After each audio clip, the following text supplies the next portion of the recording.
मित्रों, हम आपका स्वागत करते हैं। वैसे तो भोजन में हम क्या खाएं और क्या नहीं खाना चाहिए ये लोगों का व्यक्तिगत फैसला होता है।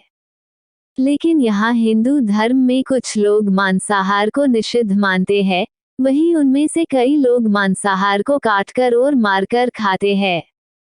आज भी ये कार्य हमें कई जगहों पर मिलता है। एक और मांसाहार का ग्रहण करने वाले लोग शाकाहारी खाने वाले लोगों को घास पूंछ वाले लोग बताते हैं, और दूसरी ओर देखें तो शाकाहारी खाने वाले लोग वह मांसाहारी खाने वाले लोगों को जानवरों पर अत्याचार करने वाले लोग मानते हैं। लेकिन मित्रों, आप आंख बंद कर आप किसी बात को आप मानना नहीं है, और ये लक्षण बुद्धिमान लोगों के होना चाहिए। इसलिए दोस्तों, जानते हैं कि हिंदू धर्म ग्रंथों में शाकाहारी और मांसाहारी उन दोनों में कौन सा आहार उत्तम माना गया है।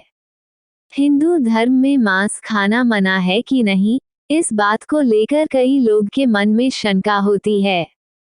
इसका कारण कुछ लोगों के मन में वेदों के विषय कुछ प्रकार की शंका पैदा होती है, जिनकी वजह से वह समझते हैं कि वेदों में मांसाहार का विधान लिखा हुआ है।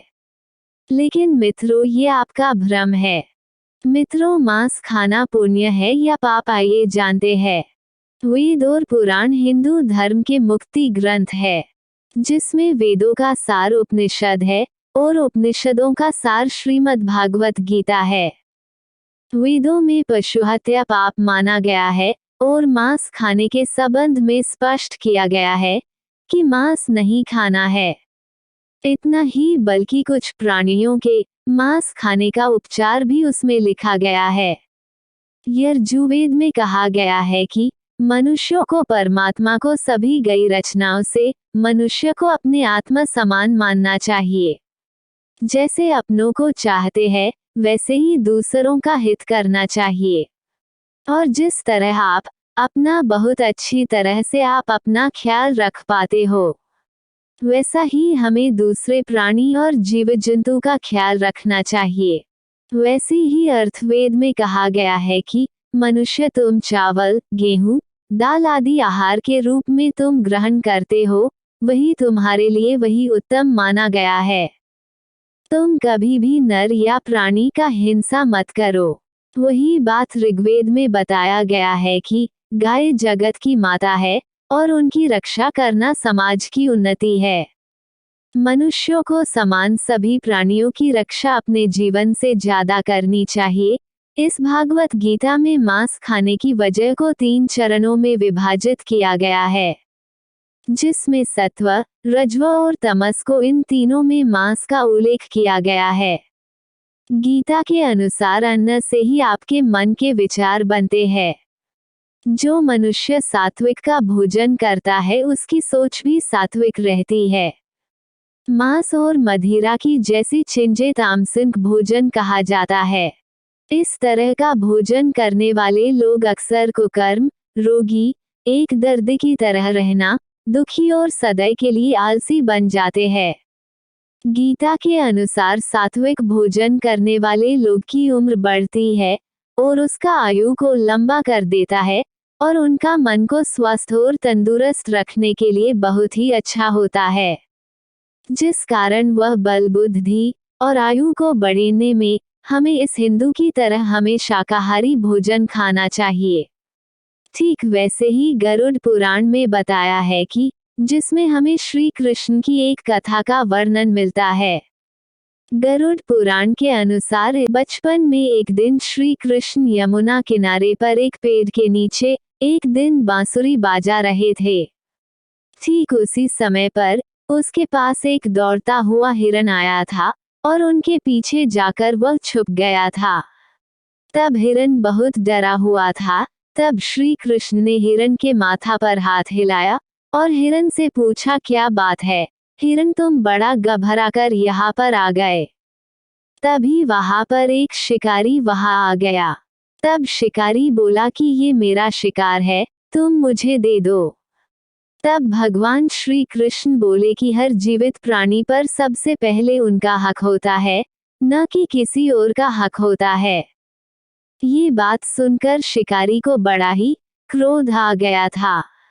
उस शिकारी गरजते हुए ने कहा, भगवान कृष्ण को ये मेरा शिकार है, जिसे मैं पकाकर खाऊंगा। ये बात छोड़ो, तुम मुझे अपना ज्ञान मत दो।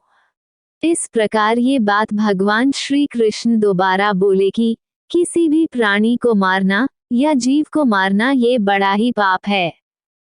क्या तुम पाप के भागी बनाना चाहते हो? मांसाहारी ये पाप है या पुण्य, ये बात मैं नहीं जानत हूँ। शिकारी बोला कि मैं आपकी तरह बहुत ज्ञानी नहीं हूँ कि मैं क्या जानूं कि मांसाहारी पापा है या पुण्य, ये बात नहीं जानता हूँ।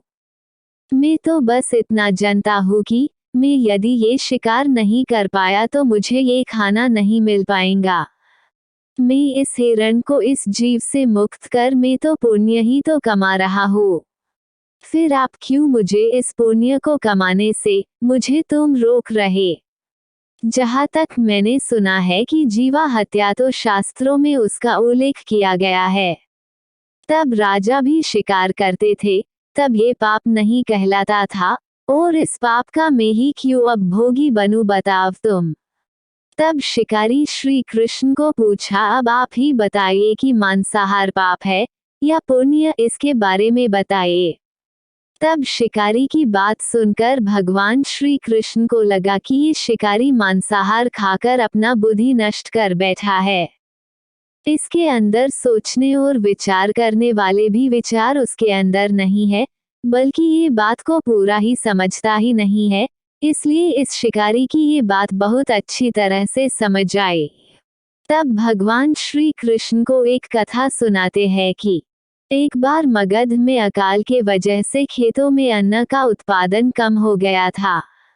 तब वहां के राजा को बहुत चिंता करने लगे और मन में सोचते रहे कि इस समस्या का निदान नहीं हुआ तो ये कोठार के भरे हुए अनाज भी कम हो जाएगा और इसके बाद संकट और भी संकट बढ़ जाएगा। इस समस्या का हल करने के लिए राजा ने मंत्री एवं सभी राजदरबारी को मंत्र परिषद में सभी को बुलाया और ये बात सभी को बताए, इस राज्य में इस भूखमरों की समस्या का इलाज करने के लिए हम क्या करें। ये बात सुनकर सभी मंत्रीगण सोचते रहे, यदि हम चावल गेहूं को उगाने के लिए हमें बहुत ही श्रम करना पड़ता है और उसमें भी समय काफी ज्यादा लगता है। तभी शिकारी करने वाले एक मंत्री ने खड़े हुए और कहा कि सबसे आसान तरीका मांसाहारी है। ये धन की खर्चा नहीं करता है और समय भी बर्बाद नहीं होगा, इस बात को लेकर सबका समर्थन मिलता है। तब राजा वहां शांत होकर सबकी ओर देखता है और उसके बाद मंत्रपद ने कहा कि मैं ये बात नहीं मानता है कि मांस ये सबसे सस्ता पदार्थ है, फिर भी मैं इस विषय पर आपको कल बता देता हूँ। प्रधानमंत्री जब उस मांसाहार के घर जाकर उनसे कहा कि संध्या को महाराज बीमार हो गए, उनकी हालत बहुत ही खराब हो गई है। तब वैद्य ने कहा कि तब कुछ शक्तिशाली प्राणी का मांस यदि मिल जाए तो वह जल्दी ही ठीक हो जाएंगे। तब उसने कहा कि आप मेरे पास आप सब कुछ मांग सकते हो। तब शिकारी ने कहा कि मैं तुम्हारा हृदय निकाकर मैं राजा को दे देता हूँ। तब वह उदास हो गया।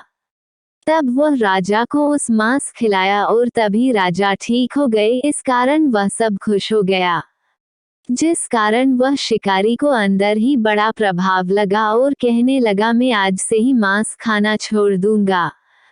तो मित्रों, आप इस कथा को जानने के बाद आप पर निर्भर करता है कि आप कौन सा आहार ग्रहण करना चाहते हैं और कौन सा नहीं।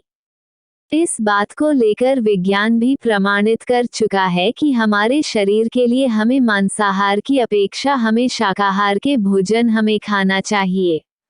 आप वैज्ञानिकों को माने तो आप शाकाहारी भोजन खाने से हमारे शरीर के अंदर बहुत सारी प्रकार शक्ति और मजबूत बनाता है, हमारा पाचन और हमारी बुद्धि को बढ़ाने में काम करता है।